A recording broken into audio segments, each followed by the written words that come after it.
Hello guys, welcome to maths by Nirmal Nishad YouTube channel. तो जैसा कि आप सभी जानते हैं, हम लोग राकेश यादव सर की जो बुक है 9700 प्लस मैथ की जो बुक है उसका जो चैप्टर बच गए थे उन चैप्टर को कंप्लीट करा रहे हैं। और हमारे एक बहुत ही प्रिय स्टूडेंट है जिनका नाम है चंदन। तो उनके कहने पे एक चैप्टर स्टार्ट हो रहा है जिसका नाम है height and distance. Height and distance ये एडवांस मैथ का चैप्टर होता है। और इसमें क्या होता है कि इसमें टिग्नामेट्री का भी यूज होता है, टिग्नामेट्री की वैल्यू, टिग्नामेट्री के फॉर्मूले का भी यूज होता है। ठीक, तो जब मैं टिग्नामेट्री पढ़ाऊंगा तो वहाँ पे मैं डिटेल में बताऊंगा, लेकिन यहाँ पे मैं थोड़ा सा इसका इंट्रोडक्शन दे देता हूँ। और हाइट एंड डिस्टेंस के सवाल थोड़े अच्छे लेवल के सवाल होते हैं, लेकिन अगर आपको फिगर बना लिया, अगर आपने फिगर बना लिया हाइट एंड डिस्टेंस में, तो वो सवाल आसानी से क्रैक कर दोगे। ठीक है, तो सबसे मोस्ट इंपॉर्टेंट इस चीज़ में होता है, इस चैप्टर में क्या होता है कि आप फिगर बना लो, चित्र बना लिया तो समझ लो आपका सवाल आधा तो हो ही गया है। ठीक, तो चलिए स्टार्ट करते हैं बिना किसी देरी के। तो पहले मैं थोड़ा सा इंट्रोडक्शन बता देता हूँ। देखिए, हाइट एंड डिस्टेंस में क्या होता है, एक राइट एंगल ट्रायंगल का यूज होता है। हाइट एंड डिस्टेंस में क्या होता है, एक राइट एंगल ट्रायंगल का यूज होता है। राइट एंगल ट्रायंगल का मतलब होता है जिसको बोलते हैं समकोण त्रिभुज। समकोण त्रिभुज, ठीक, तो जिसको बोलते हैं राइट एंगल ट्रायंगल। ठीक, राइट एंगल ट्रायंगल, समकोण त्रिभुज। ठीक, अब देखो समकोण त्रिभुज का यूज होता है तो जहाँ से आप देख रहे होते हैं उसको बोलते हैं थीटा। जहाँ से आप देख रहे होते हैं उसको बोलते हैं थीटा। और देखने पर जो दीवार जैसी होती है, जैसे मैं यहाँ से देख रहा हूँ तो दीवार जैसी जो चीज़ होती है उसी को बोलते हैं लंब। उसको क्या बोलते हैं, लंब। जहाँ से आप देख रहे हो, अगर मान लो आप यहाँ से देख रहे हो तो आपके लिए ये लंब हो जाएगा, ये चीज़ साइड लंब हो जाएगी। और अगर आप यहाँ से देख रहे हो तो ये लंब हो जाएगा। ठीक, और जहाँ से देखते हो तो ये लंब हो गया, तो ये नीचे वाला क्या हो जाएगा, आधार हो जाएगा। नीचे वाला क्या हो जाएगा, आधार हो जाएगा। समझ में आया कि राइट एंगल ट्रायंगल में क्या होता है कि जहाँ से आप देखते हो तो वो लंब होता है, नीचे वाला आधार हो जाता है। और ये जो सीढ़ी जैसा होता है इसको बोलते हैं कर्ण। क्या बोलते हैं, कर्ण बोलते हैं। तो और ये होता है 90। ये क्या होता है, 90। ठीक, ये राइट एंगल ट्रायंगल होता है। ये राइट एंगल क्या होता है, ट्रायंगल होता है। इतनी चीज़ आपको समझाएंगे। ठीक, अब इसमें यहाँ पे 2-3 फॉर्मूले होते हैं, आपको याद होना चाहिए। जैसे एक फॉर्मूला बहुत ज़्यादा यूज होगा जिसको बोलते हैं टेन थीटा। टेन थीटा का फॉर्मूला याद होना चाहिए। टेन थीटा का फॉर्मूला क्या होता है, लंब और बटे आधार। तो लंब बटे आधार is equal to tan theta. तो टेन थीटा का फॉर्मूला क्या होता है, लंब बटे आधार। ठीक, एक होता है, आपको याद होना चाहिए, इसी का उल्टा होता है कॉट थीटा।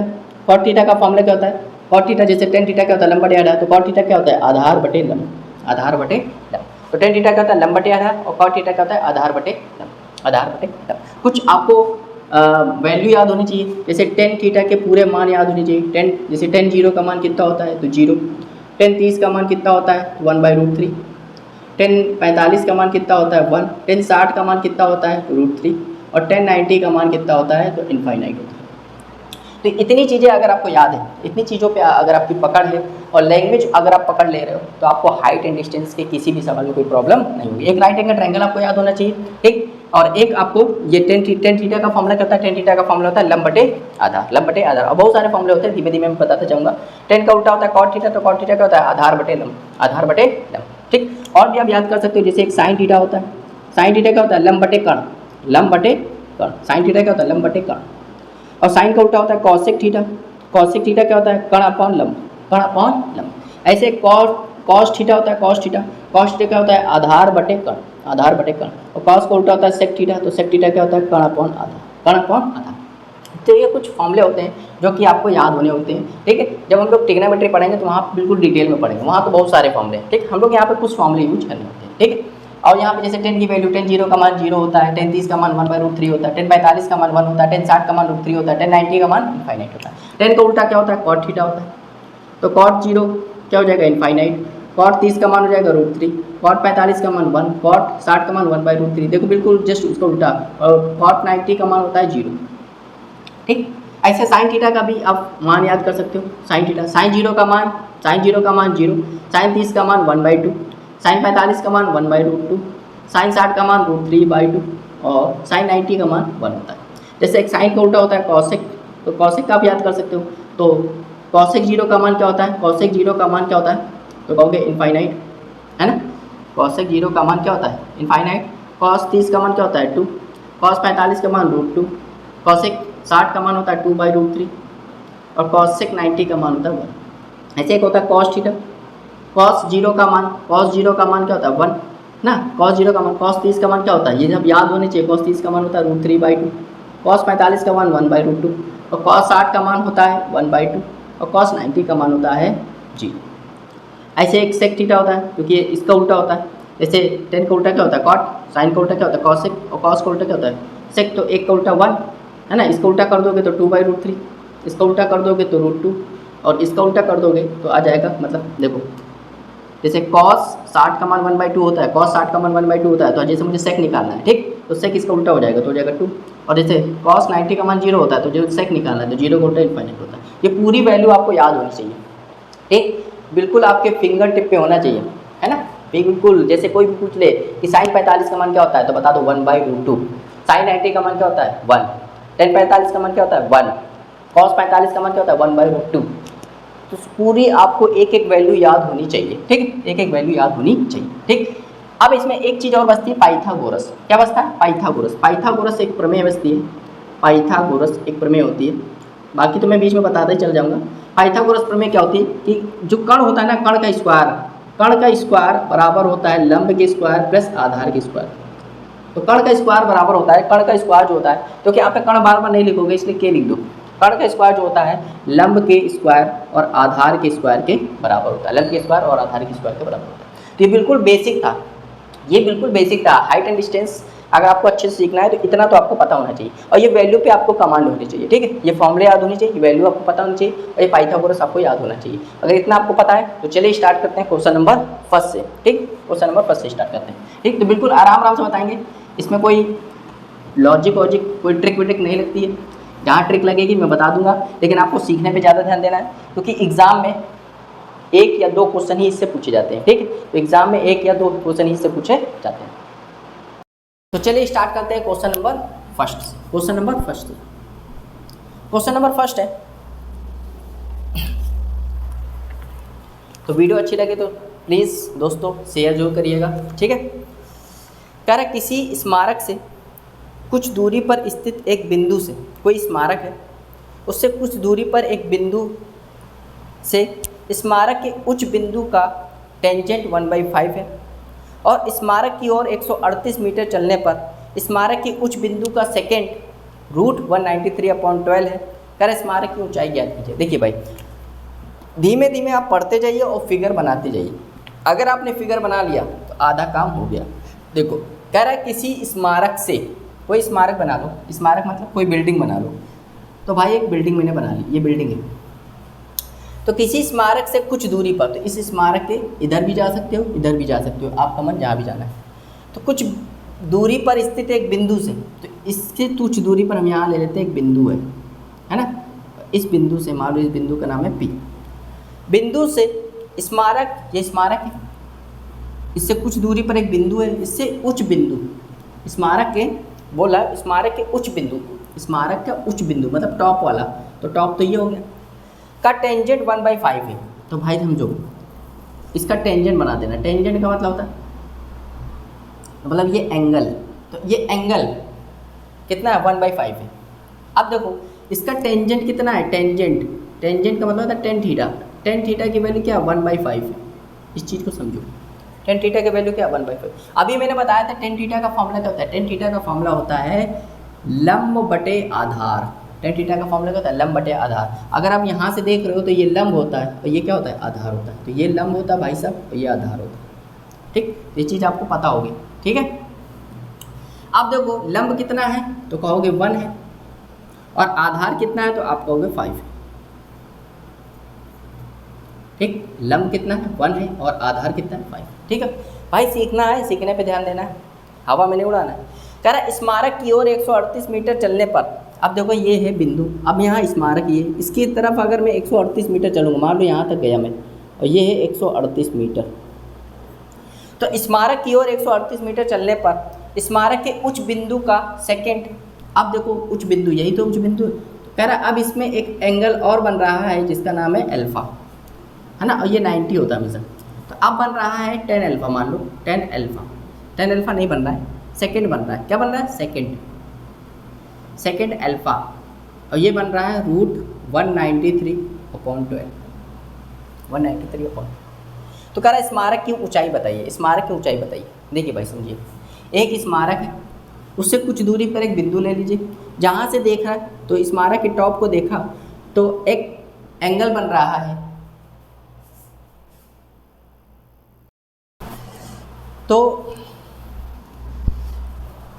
अब देखो यहाँ पे मैंने क्या कर लिया, अब मुझे क्या करना है, अब देखो यहाँ पे सेक थीटा की सेक अल्फ़ा की वैल्यू कितनी दी गई है, सेक अल्फ़ा की वैल्यू दी गई है √193/12। अब आप खुद बताइए कि सेक थीटा का फॉर्मूला क्या होता था, सेक थीटा किसका उल्टा था, सेक थीटा उल्टा होता था कॉस थीटा का, और कॉस थीटा का फॉर्मूला होता था आधार बटे लंब, आधार बटे कर्ण। कॉस थीटा का फॉर्मूला क्या होता था, आधार बटे कर्ण, ठीक। तो इसका उल्टा होता था, तो ये क्या हो जाएगा, कर्ण अपॉन आधार, कर्ण अपॉन आधार हो जाएगा, ये क्या हो जाएगा, कर्ण हो जाएगा, और ये क्या हो जाएगा, आधार हो जाएगा। तो अब ये वैल्यू उठा के मैं यहाँ रखूँगा बस। देखो आधार की वैल्यू कितनी है, 12 है, और कर्ण की वैल्यू कितनी है, तो √193। तो मुझे देखो इस ट्रायंगल को देखो ध्यान से देखिए, इस ट्रायंगल को देखिए, तो मुझे इसका आधार पता है, मुझे इसका कर्ण पता है, मुझे इसका क्या पता चल जाएगा, लंब पता चल जाएगा। क्या पता चल जाएगा, लंब पता चल जाएगा। किससे, पाइथागोरस से। किससे, पाइथागोरस से। तो पाइथागोरस से मैं लंब निकालूंगा, तो लंब निकालने का फॉर्मूला क्या होता है, √ कर्ण स्क्वायर माइनस आधार स्क्वायर। अगर मुझे यहाँ पे आधार निकालना होता तो यही फॉर्मूला होता, √ कर्ण स्क्वायर माइनस लंब स्क्वायर हो जाता, कर्ण स्क्वायर माइनस लंब स्क्वायर। अब देखो ध्यान से देखिए, तो ये तो लंब हो गया, इस ट्रायंगल में ये लंब हो गया, ये कर्ण हो गया, और ये आधार हो गया, ये कर्ण हो गया, और ये लंब हो गया, ठीक। तो अब यहाँ पे कर्ण कितना है, तो √193, तो 193 √193 इसका स्क्वायर करोगे, माइनस आधार कितना है 12, 12 का स्क्वायर करोगे तो 144 आएगा। अब इसको सॉल्व कर लेते हैं, तो आएगा √193 माइनस 144, और सॉल्व करोगे तो √49, और सॉल्व करोगे तो कितना आ जाएगा, 7 आ जाएगा, क्योंकि 49 किसका स्क्वायर होता है, 7 का होता है। तो यहाँ पे हमने जब सॉल्व किया तो ये वैल्यू कितनी आ गई, 7 आ गई। कितनी आ गई, 7। अब आपको ध्यान देना है ना, अब आपको ध्यान देना है, ठीक। आपको ध्यान क्या देना है, अब आपको ये ध्यान ये देना है ना, अब आपको ध्यान ये देना है, ठीक, कि चाहे एडवांस हो चाहे अरिथमेटिक हो, वहाँ रेशियो का मेथड होता है। देखिए भाई, इस लंब की लंबाई जब हमने पहली बार देखी थी तो इसकी लंबाई कितनी आ रही थी, 1 आ रही थी, और ये वैल्यू 5 आ रही थी। जब हमने इस ट्रायंगल से निकाला तो इसकी लंबाई कितनी आ गई, 7 आ गई, और ये वैल्यू 12 आ गई, ठीक। तो आप खुद बताइए, इस लंब की वैल्यू एक बार 1 आ रही है और एक बार 7 आ रही है, क्या ये हो सकता है, क्या ये संभव हो सकता है कि इस लंब की लंबाई कभी 1 भी आ सकते, कभी 7 भी आ सकते, नहीं हो सकता। तो क्या करना है आपको, इनको बराबर करना है, जैसे हम लोग रेशियो मेथड में करते थे, बराबर करते थे। तो इनको बराबर करने के लिए अगर यहाँ 7 है तो यहाँ पे भी 7 होना चाहिए, और ये दोनों एक दूसरे से लिंक है। तो यहाँ 7 होने के लिए क्या करोगे, 7 से मल्टीप्लाई करोगे, तो यहाँ भी 7 से मल्टीप्लाई करना पड़ेगा, तो ये हो जाएगा 7, और ये 7 पन्ना 35 हो जाएगा, 7 पन्ना 35 हो जाएगा, 7 पन्ना कितना हो जाएगा, 35 हो जाएगा। अब ये पूरी लंबाई पता चल गई हमें, पूरी लंबाई कितनी है 35, ये 12 है, तो ये क्या हो गया 23 हो गया, हम लोग के हिसाब से कितना हो गया 23 हो गया। और दिया कितना है 138 दिया है। तो भाई ये कितना गुना है, अगर ध्यान से देखोगे तो ये इसका 6 गुना है। तो अगर ये 6 गुना है भाई, हम लोग के हिसाब से पूरी लंबाई कितनी आ रही 35, ये 12, और ये क्या आ रहा है 23 आ रहा है। भाई 35 में ये 12 है तो ये 23 आएगा, जबकि यही वैल्यू हम लोग के हिसाब से 23 आ रही, सवाल में थी 138। तो ये इसका कितना गुना है, ये इसका 6 गुना है। तो 6 गुना है, पूछ क्या रहा है, तो कह रहा है आप बताइए स्मारक की ऊंचाई बताइए। तो स्मारक की ऊंचाई हम लोग के हिसाब से कितनी आ रही है, 7 आ रही है, 7 यूनिट आ रही है, जबकि 1 यूनिट की वैल्यू देखो, 1 यूनिट की वैल्यू कितनी है 6 है, तो 7 यूनिट की वैल्यू कितनी हो जाएगी 42 मीटर हो जाएगी। तो 42 मीटर इसका राइट आंसर हो जाएगा, option number A, option number A. आया समझ में, समझ में आया कि नहीं आया, बढ़िया सवाल था भाई, धीमे धीमे समझ में आएगा। आप ये देखा करो कि यहाँ पे देखो हुआ क्या, ये हाइट थी, ये हाइट हम लोग हिसाब से ऐसे देखो, हाइट एंड डिस्टेंस में बहुत सारे ऐसे सवाल मिलेंगे आपको। हम लोग के हिसाब से एक बार ये 1 आ रही है, एक बार 7 आ रही है, तो इसको हमने पहले बराबर किया। जब इसको बराबर किया तो यहाँ हमने 7 का मल्टीप्लाई किया, तो यहाँ पे भी 7 का मल्टीप्लाई किया, तो ये 35 हो गई। तो 35 में से ये 12 है, ये 23 है, तो हम लोग हिसाब से 23 है, जबकि सवाल में दिया 138 मीटर। तो 23 138 मीटर है, तो 1 यूनिट की वैल्यू क्या हो जाएगी, 6 हो जाएगी। अब 1 यूनिट 6 हो जाएगी। आप कुछ भी पूछे, अगर आपसे पूछता कि इसकी वैल्यू बताइए, तो ये 12 यूनिट है, तो 12 इंटू 6 72 हो जाएगा। अगर आपसे पूछता है इसकी वैल्यू बताइए, तो ये 35 यूनिट है, तो 35 गुणे 6 करते 210 हो जाता। तो देखो खुद बताओ, ये 138 ये 72 210 हो जाता है कि नहीं हो जाता जोड़ने। तो ये है तरीका आपको करना, ठीक है। तो धीमे धीमे आपको बस देखते जाना है, आपको देखना हर चीज़ समझ में आ जाएगी। चलिए भाई क्वेश्चन नंबर सेकंड पे आते हैं। हाइट एंड डिस्टेंस एक सवाल और कभी कभी 2 सवाल पूछ लेते हैं, तो आपको इसको सीखना है ना। जब आप इसकी ज़्यादा से ज़्यादा सवाल कर लेंगे ना, आप इसको माइंड में भी करने लगेंगे, ठीक है। कुछ सवाल होते हैं, हर सवाल देखिए टफ नहीं बनाया जाता, कुछ सवाल ही टफ बनाए जाते हैं, है ना। चलिए भाई क्वेश्चन नंबर सेकंड। कह रहा किसी पेड़ के उच्च और निम्न बिंदु से, कोई पेड़ है उसका उच्च बिंदु से और निम्न बिंदु से किसी इमारत के उच्च बिंदु से बने उन्नयन कोण x और y हैं। यदि पेड़ की ऊंचाई h मीटर हो, तो कह रहा है स्मारक की ऊंचाई याद कीजिए। देखो भाई समझिए, एक पेड़ है, तो एक पेड़ बना देते हैं और एक बिल्डिंग बना देते हैं। अब हमें नहीं पता बिल्डिंग कैसी है, लेकिन हम अभी से लिए बड़ा बिल्डिंग बना देते हैं, ठीक है। एक पेड़ है और एक बिल्डिंग। कह रहा पेड़ के उच्च बिंदु तो ये हो गया, और निम्न बिंदु ये हो गया। उच्च बिंदु और निम्न बिंदु से स्मारक के उच्च बिंदु बने उन्नयन कोण। मतलब उन्नयन कोण का मतलब होता है जब आप नीचे से ऊपर देखते हो तो उसको उन्नयन कोण कहते हैं, ठीक है। तो हम लोग देखो यहाँ से देखेंगे तो भी उन्नयन कोण बन रहा है, और यहाँ से देखेंगे तो भी उन्नयन कोण बन रहा है। इसका मतलब है कि बिल्डिंग बड़ी है, इसका मतलब है बिल्डिंग बड़ी। भाई हमें ऊपर ही देखना पड़ रहा है। अगर बोलता अवनमन कोण, मतलब हमें नीचे देखना पड़ रहा है, और अगर हम नीचे देखते हैं मतलब बिल्डिंग छोटी हो जाती है, ठीक है। तो देखो कह रहा है किसी पेड़ के उच्च बिंदु और निम्न बिंदु से किसी स्मारक के उच्च बिंदु से बने उन्नयन कोण। तो मतलब उन्नयन कोण यहाँ से कितना है, तो कहोगे x है, और यहाँ से जब देखोगे कहोगे कितना है, y, ठीक। और पेड़ की ऊंचाई कितनी है, h है। पेड़ की ऊंचाई कितनी है, h है। तो कह रहा है इमारत की ऊंचाई बताइए। तो इमारत की ऊंचाई मान लेते हैं l, इमारत की ऊंचाई मान लेते हैं l। तो ये बताना है, l बताना है हमें। क्या बताना है, l बताना। फिगर आपने बना लिया ना, तो भाई आपको कोई भी सवाल हेडेक नहीं करेगा, ठीक। धीमे धीमे बस ये मेथड धीमे धीमे जब सीखते जाओगे ना, आपको हर चीज़ आने लगेगी। चलिए भाई यहाँ पे 2 ट्रायंगल बन रहे हैं। एक ट्रायंगल ये बन रहा है छोटा वाला, और एक ट्रायंगल देखिए बड़ा वाला बन रहा है।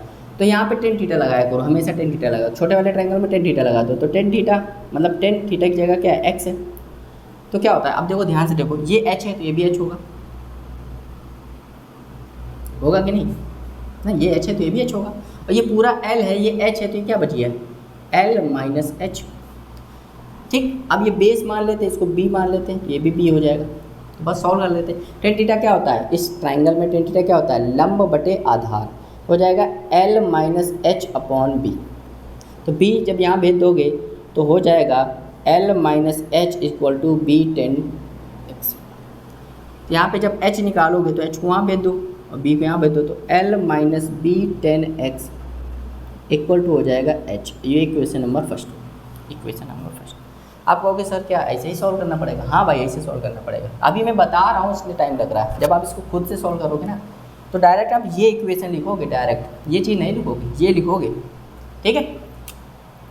चलिए आगे चलते हैं। अब इस ट्राइंगल में लगाते हैं। इस ट्राइंगल में हम लोग क्या करते हैं, टेन थीटा लगाते हैं। तो इसमें टेन थीटा लगाएंगे तो क्या हो जाएगा, टेन थीटा के, थीटा मतलब क्या होता है, एंगल। तो ये एंगल कितना, वाई है। अब टेन क्या होता है, लंब बटे आधार। तो लंब की वैल्यू देखो कितनी है, एल, और आधार की वैल्यू बी है, एल अपॉन बी। तो यहाँ एल निकालोगे तो क्या आ जाएगा, बी टेन वाई। अब ये वैल्यू उठा के कहाँ रख दोगे, फर्स्ट वाले इक्वेशन में रख दोगे। एल की वैल्यू आ गई ना, यहाँ पे हो जाएगा B tan Y minus B tan X equal to H. यहाँ बी कॉमन ले लो तो क्या बचेगा, tan Y minus tan X equal to हो जाएगा एच। अब क्या करो इस टेन को, अब ये देखो, अब देखो ऑप्शन में देखोगे ना, ऑप्शन जब देखोगे तो देखो टेन कहीं का यूज नहीं है, टेन का यूज कहीं पे नहीं है। तो टेन को क्या कर दो, कॉट में बदल दो। अब आपको पता है कि टेन थीटा की वैल्यू उल्टा होता है 1/cot थीटा। तो टेन को अगर कॉट में बदलना है तो उल्टा करना पड़ता है। यहाँ पे लिखोगे बी, और ये 10 को कॉट में बदलोगे तो लिखोगे 1/cot y माइनस इसको जब लिखोगे तो 1/cot x इक्वल टू हो जाएगा h। अब इसको सॉल्व कर लो तो यहाँ पे आ जाएगा cot x minus cot y और यहाँ हो जाएगा cot y cot x और इक्वल टू हो जाएगा h, इक्वल टू हो जाएगा h। ठीक, अब b को वहाँ भेज दो तो b को वहाँ भेज दो तो हो जाएगा h/b, h/। अब देखो ध्यान से देखना, अब आपको ध्यान देना, हमें निकालना क्या है, हमें निकालना है इमारत की लंबाई, और इमारत की लंबाई क्या है, L है। इमारत की लंबाई क्या है, L। तो हमें इस पूरे इक्वेशन को L में बदलना है। किस में बदलना है, L में बदलना है। तो देखो L कहाँ से आएगा, तो ध्यान से देखो इस इक्वेशन को देखो आप, इस इक्वेशन को L की वैल्यू क्या है, b/10y। L की वैल्यू क्या है, b/10y। तो यहाँ पे आप इस इक्वेशन को देखो, ध्यान से देखो, है ना। ये कुछ अच्छे सवाल होते हैं, इनके आंसर आप याद करके चले जाना, है ना। इसको कि इसमें वैल्यू नहीं दी गई, इसमें आप x y z करके दिया गया है, इसलिए आपको दिक्कत हो रही होगी, ठीक है। लेकिन आप इसकी वैल्यू याद करके चले जाना, आपको देना मजा आ जाएगी। अब यहाँ से मैं क्या करूँगा, यहाँ से b वैल्यू निकालूंगा, b की वैल्यू निकालूंगा। तो b की वैल्यू जब निकालूंगा तो b यहाँ जाएगा, 10y यहाँ जाएगा, तो b बराबर क्या हो जाएगा, L/10y।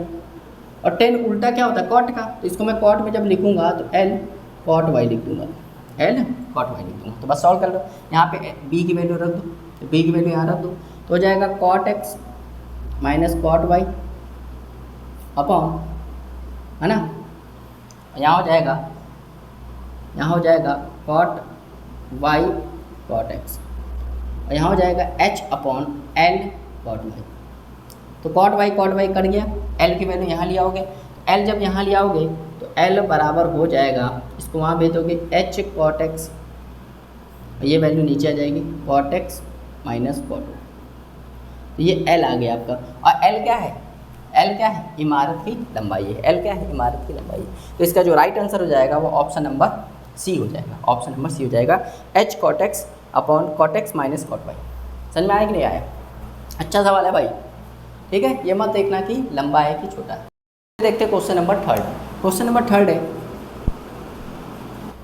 ठीक है। क्वेश्चन नंबर 3 है, कह रहा किसी रास्ते के दोनों ओर, किसी रास्ते के दोनों ओर 2 बराबर लंबाई के खंभे स्थित हैं, ठीक है। एक रास्ता है जिसके दोनों ओर बराबर लंबाई के खंभे स्थित हैं, ठीक। कोई रास्ता बना देते हैं, मान लो ये रास्ता है, और इसके दोनों ओर बराबर लंबाई के, दोनों ओर बराबर लंबाई के, मतलब जितनी वैल्यू इसकी है उतनी वैल्यू इसकी है, ठीक। खंभे स्थित है। यदि रास्ते की चौड़ाई 100 मीटर है तो इसको मान लेते हैं 100 मीटर, ये रास्ते की चौड़ाई है 100 मीटर, और रास्ते के मध्य स्थित एक बिंदु से खंभे के उन्नयन कोण 30 और 60 है। मतलब रास्ते के मध्य में एक बिंदु है और इससे एक उन्नयन कोण बन रहा है 30 का, और एक उन्नयन कोण बन रहा है 60, ठीक है। तो कह रहा प्रत्येक खंभे की ऊंचाई बात कीजिए, मतलब इसको ऊंचाई निकालना है, ठीक। तो ध्यान देना, याद रखना, ये भी बहुत ही बढ़िया सवाल है, बहुत ही आसान सवाल है, ठीक है। चलो भाई समझते हैं इसको। अब देखो होता क्या है, यहाँ पे 2-3 ट्रायंगल आपको याद करने होंगे। जैसे देखो ये एक ट्रायंगल है और यहाँ से बन रहा है 30 का कोण, एक 30 वाला ट्रायंगल होता है और एक 60 वाला ट्रायंगल होता है, समझना, दोनों का ट्रायंगल समझना। एक 30 वाला ट्रायंगल होता है, एक 60 वाला ट्रायंगल होता है। तो बस आप इतना याद कर लेना, 30 के सामने वाला 1 लेते हैं, है ना, और नीचे लेते हैं √3 और इसको ले लेते हैं 2। 30 के सामने 1 लेंगे, नीचे लेंगे √3, ऊपर ले लेंगे 2, ठीक। अगर 60 है तो 60 के सामने ले लेंगे √3, नीचे 1, यहाँ ले लेंगे 2, ठीक। ये चीज़ याद कर लीजिए, 30 के सामने 1 लेते हैं और 60 के सामने √3 लेते हैं, और 90 के सामने, ये 90 होता है 90, तो 90 के सामने 2 लेते हैं, 90 के सामने क्या लेते हैं, 2 लेते हैं, ठीक। ये चीज़ समझ में आई कि नहीं आई, ये बहुत सारे ट्रायंगल में यूज होगी। 30 के सामने 1, 60 के सामने √3 और 90 के सामने 2 लेते हैं, ठीक है। आगे आते हैं, चलो भाई ये 30 है तो 30 के सामने क्या ले लोगे, 1 ले लोगे, और यहाँ क्या ले लोगे, √3। ये 60 है तो यहाँ क्या ले लोगे, √3, और यहाँ क्या ले लोगे, 1, ठीक है। अब आप खुद बताइए, ये दोनों खंभों की लंबाई तो बराबर है भाई, दोनों खंभे की लंबाई तो बराबर है, पर यहाँ पे देखो खंभे की लंबाई क्या आ रही है, 1, और यहाँ क्या आ रही है, √3 आ रही है। ये कैसे हो सकता है, तो अगर यहाँ √3 आ रही तो ये भी √3 होना चाहिए। तो √3 होने के लिए क्या करोगे, √3 से मल्टीप्लाई कर दोगे। अगर तुमने यहाँ मल्टीप्लाई किया क्योंकि इसका रिलेशन इससे के साथ है तो इधर भी मल्टीप्लाई करना पड़ेगा। तो ये √3, तो ये √3 हो जाएगा 3, इतना पूरा हो जाएगा 3 और ये हो जाएगा 1। तो 3 और 1 कितना हो गया 4। तो हम लोग के हिसाब से 4 यूनिट क्या आ रहा है, चौड़ाई आ रही है, जबकि सवाल में दिया है 100 मीटर। 1 यूनिट की वैल्यू क्या आ जाएगी, जब 100 में से 4 का भाग करोगे तो 25 मीटर। अब क्या कह रहा है, खंबे की ऊंचाई बताइए। तो खंबे की ऊंचाई कितनी है, √3 यूनिट। देखो इसकी ऊंचाई भी √3 है, इसकी ऊंचाई भी √3 है। तो √3 यूनिट कितना हो जाएगा, तो आप कहोगे 25 √3 हो जाएगा, 25 √3। भाई 1 यूनिट 25 है तो √3 यूनिट क्या हो जाएगा, 25 √3 हो जाएगा। मतलब option number A, option number A. आया सवाल कि समझ में आया, इसी सवाल तक नहीं आया। धीमे धीमे आपको देखो जैसे जैसे आप प्रैक्टिस करोगे धीमे धीमे सब आएगा, अच्छे से आएगा, ठीक है। चलिए भाई क्वेश्चन नंबर 4। मानता हूँ ये चैप्टर थोड़ा सा अच्छे लेवल का सवाल है, क्वेश्चन नंबर 4, पर इसका मतलब ये थोड़ा है कि हम करेंगे। चलो भाई क्वेश्चन नंबर 4 कह रहा भूमि पर स्थित बिंदु ए से किसी टावर के उच्च बिंदु का उन्नयन कोण 30 है। चलो भाई एक भूमि पर, भूमि मतलब ज़मीन पर एक बिंदु ले लेते हैं, ज़मीन पर एक बिंदु ले लेते हैं ए और एक टावर बना देते हैं, ठीक। तो एक टावर बना दिया हमने और ज़मीन पर एक बिंदु ले लिया, ठीक है। तो भूमि पर स्थित बिंदु ए से, तो ये बिंदु ए है, टावर के उच्च बिंदु का उन्नयन कोण, तो टावर का उन्नयन कोण ये, टावर का उन्नयन कोण ये कितना है 30 है। टावर की ओर, अब हम लोग टावर की ओर चल रहे हैं, टावर की ओर 20 मीटर बढ़ने पर, टावर की ओर हमने 20 मीटर बढ़े, तो ये लंबाई कितनी होगी, ये दूरी कितनी होगी 20 मीटर। तो हम बिंदु बी पर आ गए, कहाँ पे आ गए, बी पर आ गए। अब उन्नयन कोण कितना हो गया, 60 का हो गया। अब उन्नयन कोण कितना हो गया, 60 का हो गया, ठीक। दोबारा ही सवाल दिखेगा ना आपको, तो डायरेक्ट पढ़ना है और फिगर बना देना है, ठीक है। इतना आपको लोचा नहीं करना है, ये मैं समझा रहा हूँ इसलिए आपको टाइम लगा रहा हूँ। तो कह रहा है टावर की ऊंचाई बताइए, तो टावर की ऊंचाई बताना भाई, टावर की ऊंचाई बताते। तो अगर आपको 30 और 60 वाला ट्रायंगल याद है तो आपको ये बताना है, बहुत आसान सवाल हो जाएगा। देखो भाई पहले इस ट्रायंगल को देखो, ये हमेशा 90 होता है, तो ये 60 के सामने क्या होता है, 60 के सामने क्या होता है √3। अंदर वाला ट्रायंगल के अंदर लिख रहा हूँ मतलब इससे रिलेटेड है, और नीचे क्या होता है 1। लेकिन अब खुद बताइए 30 वाला जब देखोगे तो 30 का पूरा देखोगे, 30 का पूरा देखोगे तो 30 के सामने क्या होता है 1, और यहाँ पे पूरा क्या होता है √3। अब आप खुद बताइए, एक बार इसकी वैल्यू 1 आ रही है और एक बार इसकी वैल्यू क्या आ रही है √3 आ रही है, तो ये दोनों बराबर होने चाहिए कि नहीं होनी चाहिए, आप कहोगे होनी चाहिए। अगर ये √3 तो ये भी √3 होनी चाहिए, तो √3 से गुणा कर देंगे। इसलिए मैंने इसको अंदर लिखा क्योंकि इसका रिलेशन इसके साथ है, और बाहर लिखा इसका रिलेशन इसके साथ है। तो अगर यहाँ तुमने √3 का गुणा किया तो यहाँ भी √3 का गुणा करोगे। जब इसमें √3 का गुणा करोगे तो √3 × √3 क्या होता है 3 होता है, तो पूरी वैल्यू कितनी आ जाएगी 3। तो पूरी वैल्यू 3 हो जाएगी, ये 1 हो जाएगा तो ये क्या हो जाएगा 2। तो 2 की वैल्यू 20 है, 1 की वैल्यू कितनी हो जाएगी 10, 1 की वैल्यू 10 हो जाएगी। अब आपसे पूछ रहा है कि टावर की ऊंचाई बताइए, तो टावर की ऊंचाई क्या है √3 है, तो 1 यूनिट की वैल्यू 10 है, तो √3 यूनिट की वैल्यू क्या हो जाएगी 10 √3, ये इसका आंसर हो जाएगा। तो 10 √3 मतलब ऑप्शन नंबर सी इसका राइट आंसर हो जाएगा। आ रहा है समझ में। अब ये देखो ये फिगर है, आप जितनी जल्दी बना लोगे उतनी जल्दी आपका आंसर हो जाएगा। आप माइंड में भी कर सकते हो उसको, ठीक है। चलिए भाई आगे देखते हैं क्वेश्चन नंबर 5। क्वेश्चन नंबर 5 है, क्वेश्चन नंबर 5 है, कह रहा किसी रास्ते के दोनों ओर एक दूसरे से विपरीत स्थित एक खंभे की ऊंचाई 108 मीटर है। किसी रास्ते के दोनों ओर एक दूसरे के विपरीत स्थित एक खंभे की ऊंचाई 108 मीटर है। इस खंभे के उच्च बिंदु से दूसरे खंभे के उच्च बिंदु तथा निम्न बिंदु का अवनमन कोण। आप देखो अवनमन कोण करें, अवनमन का मतलब होता है आप नीचे की तरफ करें, मतलब नीचे की तरफ देख रहे हो, एक खंभे पे चढ़कर दूसरे खंभे को देख तो रहे हो लेकिन नीचे की तरफ देख रहे हो, मतलब दूसरा खंभा की ऊंचाई कम है। तो आप देखो यहाँ से पता चल गया एक खंभे की ऊंचाई ज़्यादा है और एक खंभे की ऊंचाई कम है, ठीक। तो कह रहे किसी रास्ते के दोनों ओर एक दूसरे से विपरीत स्थित एक खंभे की ऊंचाई, तो एक खंभे की ऊंचाई मतलब ये 108 मीटर है, ठीक। इस खंभे को उच्च बिंदु से, तो इस खंभे के उच्च बिंदु ये हो गया, इस खंभे के उच्च बिंदु से दूसरे खंभे के उच्च बिंदु, दूसरे खंभे के उच्च बिंदु तथा निम्न बिंदु का अनुमान कोण 30 और 60 है। तो देखो पहले इस खंबे के उच्च बिंदु से दूसरे खंबे के उच्च बिंदु, तो अगर आप यहाँ से ऊपर से नीचे देख रहे हो, इसका मतलब ये वाला एंगल 30 बन रहा है। तो ये वाला एंगल 30 बन रहा है, एकांतर कोण में ये वाला एंगल भी क्या हो जाएगा, 30 हो जाएगा, है ना भाई। ये वाला एंगल 30 बन रहा है तो ये वाला एंगल भी 30 बन जाएगा। और अब एक निम्न बिंदु, तो खंबे के निम्न बिंदु पे देख रहे हो, तो अब ये पूरा एंगल 60 बन रहा है, ये पूरा एंगल 60 बन रहा है, तो ये वाला एंगल क्या हो जाएगा, 60 हो जाएगा। ठीक, एकांतर कोण होते हैं। ठीक, तो कह रहा दूसरे खंबे की ऊंचाई बताइए, तो ये बताना है आपको। आप देखो कितना आसान सवाल है, फिर वही बन गया, समझ रहे हो, फिगर बना दिया आपने ना, तो सवाल खत्म, फिगर बना दिया तो सवाल खत्म। देखो एक बार ये ट्रायंगल यूज करो, है ना, एक बार ये ट्रायंगल यूज करो और एक बार ये ट्रायंगल यूज करो। ठीक, अब इसकी पूरी हाइट हमें पता है, इसकी पूरी हाइट कितना है, 108 है। ठीक, अब देखो, तो यहाँ पे इस ट्रायंगल में हम 10 थीटा लगाएंगे, तो क्या हो जाएगा, 10 60, जैसे ले लो, लगाने की जरूरत नहीं है। 30 के सामने क्या होता है, 1, यहाँ पे आ जाएगा √3, 30 के सामने 1 होता है और नीचे √3 होता है। अब देखो 60, तो 60 के सामने क्या होता है, √3, तो ये पूरा √3 हो जाएगा और नीचे क्या हो जाएगा, 1।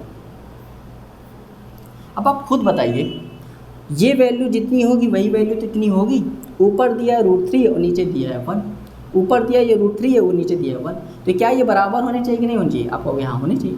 तो अगर ये √3 तो ये भी √3 होनी चाहिए, तो इसमें √3 का मल्टीप्लाई कर दो। अब इसका रिलेशन इसके साथ है और इसका रिलेशन इसके साथ है, अगर यहाँ तुमने √3 का मल्टीप्लाई किया तो यहाँ भी √3 का मल्टीप्लाई करना पड़ेगा, मतलब ये कितना हो जाएगा, √3 × √3 हो जाएगा 3। तो खुद बताओ 3 की वैल्यू कितनी है, 108, 3 की वैल्यू 108 है, 3 यूनिट की वैल्यू 108 है, 1 यूनिट की वैल्यू कितनी हो जाएगी, 36। और आपको क्या बताना है, कह रहा दूसरे खंबे की ऊंचाई बताना है। तो भाई देखो ये पूरा 3 है, ये 1 है, तो ये क्या होगा 2, ये भी 2 हो जाएगा, 2 यूनिट हो जाएगा। अब खुद बताओ 1 यूनिट 36 है, तो 2 यूनिट क्या हो जाएगा, 72। तो 72 मीटर इसका क्या हो जाएगा, राइट आंसर हो जाएगा 72 meter, option number B, option number B.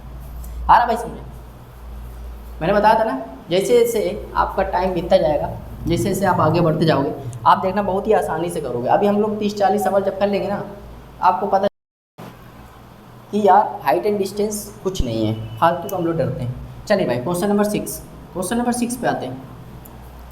Question number 6 है, क्या तूफान के कारण टेलीग्राफ का एक खंभा मुड़कर जमीन के ऊपर एक बिंदु पर मिल गया और उसका शिखर उसके पाद से, पाद मतलब होता है पैर से, 8√3 मीटर की दूरी पर जमीन को स्पर्श करता है और 30 का कोण बनाता है। कह रहा है खंभे की ऊंचाई बताइए। देखिए ये सवाल बहुत आते हैं, इस टाइप के सवाल बहुत आते हैं। आंधी आई है ना, तूफान आया और एक पेड़ गिर गया, यहाँ टेलीग्राम गिर गया। कह रहा है तूफान के कारण टेलीग्राम का एक खंभा मुड़कर, तो कह रहा है एक खंभा था, ठीक, और तूफान आया तो वो टूट के नीचे गिर गया, ऐसे गिर गया, ठीक, एक खंभा था वो टूट के नीचे गिर गया, तो ये वाला भाग यहाँ टूट के ऐसे गिर गया, तो मतलब ये जितना था वही इतना ये भी है। और कह रहा है कि उसका जो शिखर है उसके पाद से, उसका जो शिखर है उसके पाद से 8√3 मीटर की दूरी पर गया, मतलब ये दूरी, ये जो है ना, ये कितना है, 8√3 मीटर, और 30 का कोण बनाता है, 30 का कोण बनाता है। तो कह रहा है आपको खंबे की ऊंचाई बताना है, ये पूरी ऊंचाई बतानी है, तो बस हो गया, ठीक, फिगर बन गया, सवाल खत्म। अब आपको पता है 30 के सामने क्या होता है, एक और नीचे क्या होता है, √3, तो हम लोग हिसाब से √3 आ रहा, सवाल में दिया है 8√3, तो कितना गुना है, 8, ये भी 8 गुना हो जाएगा, ठीक। और यहाँ पे क्या होता है, 2 यूनिट होता है, 30 के सामने 1, नीचे √3 और यहाँ होता है 2, 1 की वैल्यू 8 है, 1 की वैल्यू 8 है, 2 की वैल्यू, इसमें भी 8 का गुणा कर दो, तो ये टोटल कितना हो गया, 16 हो गया, ये 8 हो गया, तो ये जितना होगा वो भी इतना होगा भाई, जितना ये होगा उतना ये होगा, क्योंकि यही टूटते तो गिरा है। तो खंबे की ऊंचाई निकालनी, तो ये 16, ये 8, कितना हो गया, 24, तो 24 मीटर इसका आंसर हो गया। देख रहे हो कितनी जल्दी कर दिया, ठीक, तो 24 इसका आंसर हो जाएगा, option number C, option number C. आ रहा भाई समझ, ऑप्शन नंबर सी इसका राइट आंसर हो जाएगा। आगे देखते हैं क्वेश्चन नंबर 7, क्वेश्चन नंबर 7 आते हैं, क्वेश्चन नंबर 7, क्वेश्चन नंबर 7 है, कह रहा है एक सूर्य का उन्नयन कोण मतलब पता ही है, जब हम नीचे से ऊपर देखते हैं 30 डिग्री से 45 डिग्री हो जाता है, तब खंबे की छाया 20 मीटर कम हो जाती है। कह रहा है खंबे की लंबाई ज्ञात कीजिए। देखो भाई कह रहा है एक खंबा है जिसकी शैडो बनती है, जिसकी शैडो बन रही है। तो ये खंबा है, इसकी शैडो ये बन रही है। जब ये शैडो बन रही थी उस समय एंगल कितना था, 30 डिग्री। जब एंगल 30 डिग्री से क्या हो गया, 30 डिग्री से क्या हो गया, जब एंगल 30 डिग्री से क्या हो गया, है ना, 30 डिग्री से क्या हो गया, 45 डिग्री हो गया, 45 डिग्री हो गया। तो कह रहा है इसकी शैडो 20 मीटर कम हो गई। देखो पहले शैडो इतनी बन रही थी, अब शैडो इतनी बन रही है। जब एंगल 30 से 45 हो गया तो देखो ये शैडो का ख़त्म हो गई कि ना, तो मतलब यही शैडो 20 मीटर है। भाई पहले इतनी शैडो बन रही थी, फिर एंगल जब 45 बना तो इतनी शैडो बनने लगी, तो ये कम हो गया कि नहीं, यही 20 मीटर है। अब आपसे पूछ रहा है कि खंबे की ऊंचाई लंबाई बताइए। खंबे की ऊंचाई पूछा है, लंबाई पूछा है, कुछ भी बता दें, ठीक। अब देखो आपको ये चीज़ पता होनी चाहिए, मैंने 2 ट्रायंगल के बारे में बता दिया। 3 ट्रायंगल आपको बेसिकली 3-4 ट्रायंगल मैं आपको बताऊंगा, वो याद कराऊंगा, है ना। 3 ट्रायंगल आपको 3-4 ट्रायंगल आपको याद करने। पहला ट्रायंगल आपको याद रखना होना चाहिए 30 वाला। किसका, 30 वाला। 30 के सामने 1, नीचे √3 और ये ऊपर 2। एक आपको याद होना चाहिए 60 वाला, 60 के सामने √3, नीचे 1, ये हो जाएगा 2। एक आपको और याद होना चाहिए 45 वाला, 45 वाला याद होना चाहिए। 45 वाला क्या होता है, 1 ऊपर तो 1 नीचे और ये हो जाएगा √2। तो 3 ट्रायंगल आपको याद होने चाहिए, 30, 60, 45, 30, 60, 45। चलो भाई, तो यहाँ पे 45 का ट्रायंगल, तो 45 का ट्रायंगल है। 45 के क्या होता है कि 1 ऊपर होता है और 1 नीचे होता है, 1 ऊपर होता है और 1 नीचे होता है। 30 वाले में क्या होता है, 30 वाले में क्या होता है, 30 वाले में क्या होता है, ये 1 होता है। 30 वाले में क्या होता है, ये 1 होता है और ये √3 होता है पूरा। क्योंकि ये देखो ये पूरा 30 एंगल ये पूरा ट्रायंगल के लिए बनना है, पूरे ट्रायंगल के लिए बनना है, इसलिए पूरी वैल्यू √3 लेगी ना। अब आप खुद बताइए भाई साहब, ये पूरा √3 है और ये 1 है, ये पूरा √3 है। अब देखो ये हाइट 2 बार, एक बार 1 आ रही है, एक बार 1 आ रही, बराबर आ रही कि नहीं आ रही। अगर ये बराबर ना आती इसको बराबर करते, लेकिन ये बराबर आ रही, इसमें कोई दिक्कत नहीं है। अब आप यहाँ देखिए, ये पूरी वैल्यू कितनी है, √3 है, और ये वैल्यू कितनी है, 1 है, तो ये कितनी होगी, तो आप कहोगे ये हो जाएगी √3 - 1। तो भाई खुद बताइए √3 - 1 यूनिट की वैल्यू कितनी है, 20। 1 यूनिट जब निकालोगे भाई साहब तो क्या आ जाएगा, 20/√3 - 1, 20/√3 - 1। अब आप क्या करो, ये आंसर कभी भी निकालोगे ना, नीचे √3 नहीं आना चाहिए।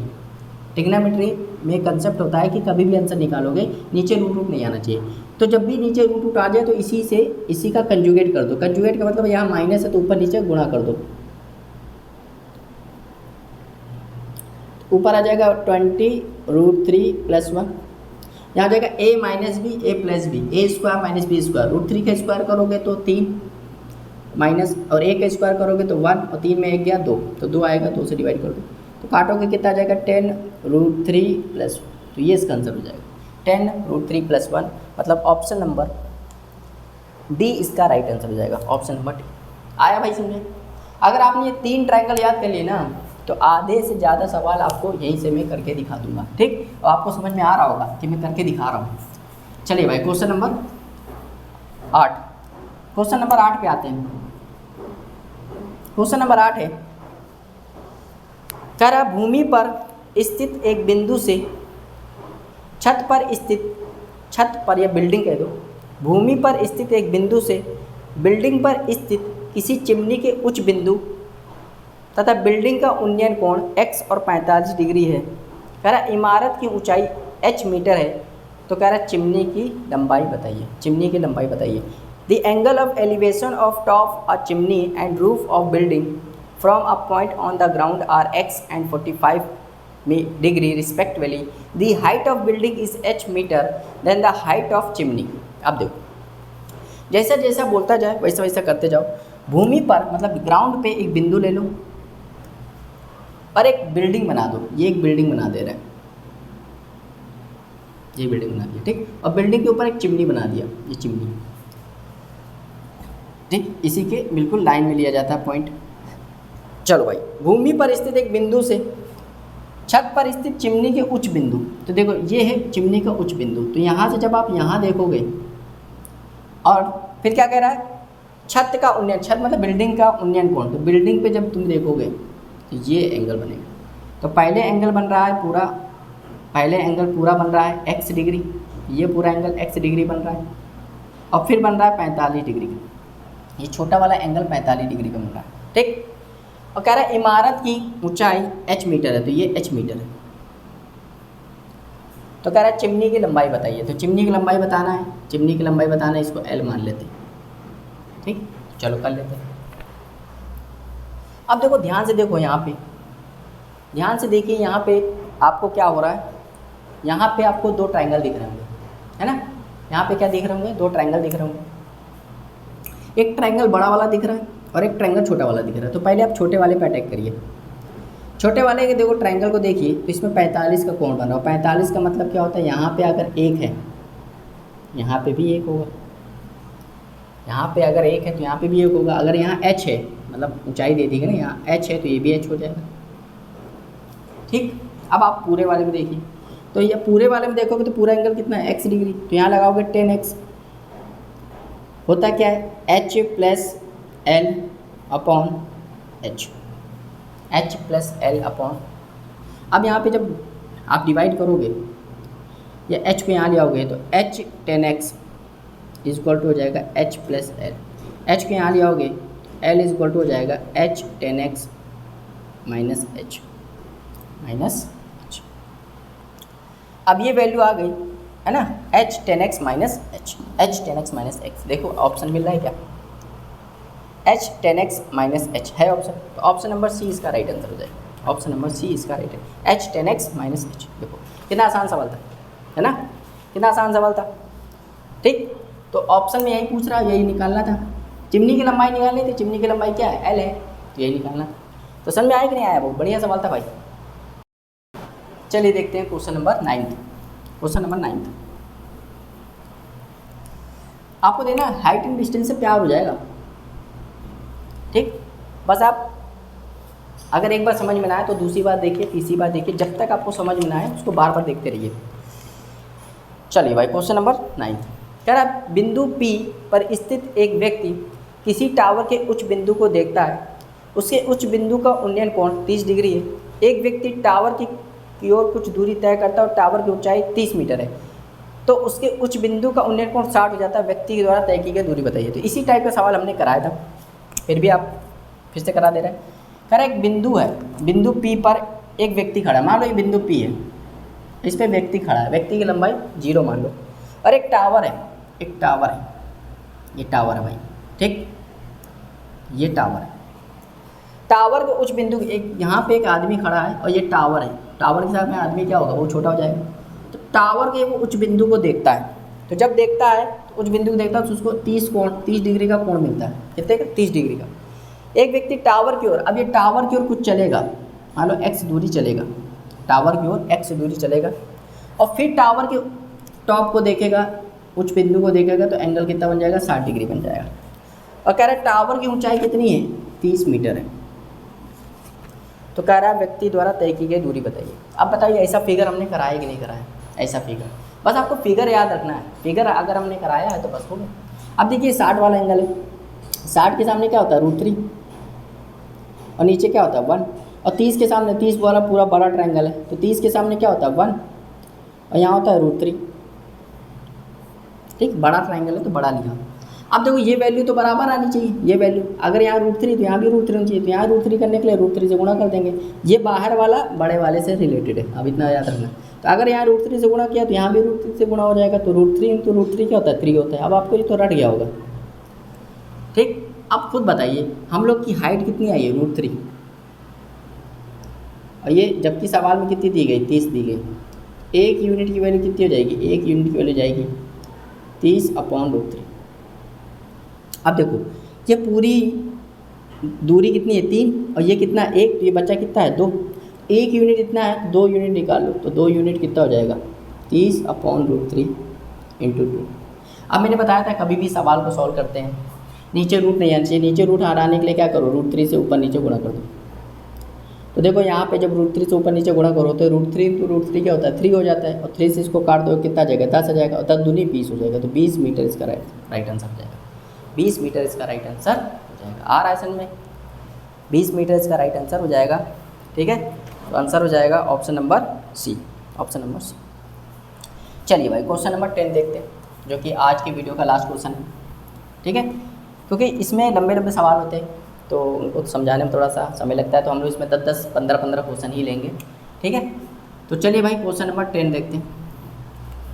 क्वेश्चन नंबर 10 है, कह रहे एक हवाई जहाज 3125 मीटर की ऊंचाई पर उड़ रहा है और वह अपने ऊपर उड़ते हुए एक दूसरे हवाई जहाज से नीचे से पार करता है। भूमि पर स्थित एक बिंदु से दोनों हवाई जहाज का उन्नयन कोण 30 और 60 है। कह रहा दोनों हवाई जहाज के बीच की लंबवत दूरी बताइए। देखो भाई समझो, कह रहा है एक हवाई जहाज यहाँ उड़ रहा है और एक हवाई जहाज यहाँ उड़ रहा है ना, ठीक। और भूमि पर एक बिंदु है, मान लो ये P है, ठीक। तो कह रहा है एक हवाई जहाज है जो कि ज़मीन से कितना है 3125 मीटर पे, और अपने ऊपर उड़ते मतलब इसके ऊपर एक हवाई जहाज है, ऊपर उड़ते हुए एक दूसरे हवाई जहाज नीचे से पार कर लेता है। कह रहा भूमि पर स्थित एक बिंदु से दोनों हवाई जहाज का उन्नयन कोण, तो पहला उन्नयन कोण कितना बन रहा है, पहला उन्नयन कोण कितना बन रहा है, पहला उन्नयन कोण जब आप नीचे की तरफ देखोगे तो कम एंगल बनेगा, जब आप ऊपर की तरफ देखोगे तो ज़्यादा एंगल बनेगा। तो पहला एंगल कितना बन रहा है 30 डिग्री का, और फिर कितना बन रहा है 60 डिग्री, ये पूरा 60 है, ठीक। तो कह रहा दोनों हवाई जहाज के बीच की लंबवत दूरी बताइए, दोनों हवाई जहाज के बीच की लंबवत दूरी ये बतानी है। चलो भाई हो गया। देखो भाई 30 का इस छोटे ट्रायंगल में एंगल कितना है 30, तो मतलब ये 1 तो ये हो जाएगा √3। अब ये पूरा देखो बड़े बड़े ट्रायंगल में देखो तो इसमें 60 है, तो 60 के सामने क्या होता है √3, ये पूरे के लिए, और ये 1 हो जाएगा। अब खुद बताओ ये वैल्यू एक बार √3 आ रही है, एक बार 1 आ रही है, तो इसको बराबर होना चाहिए। तो यहाँ अगर √3 से मल्टीप्लाई कर दिया तो यहाँ भी √3 से मल्टीप्लाई हो जाएगा, मतलब ये वैल्यू हो जाएगी 3, ये वैल्यू हो जाएगी 3। अब खुद बताइए ये पूरा 3 है, ये 1 है, तो ये क्या हो जाएगा 2 हो जाएगा।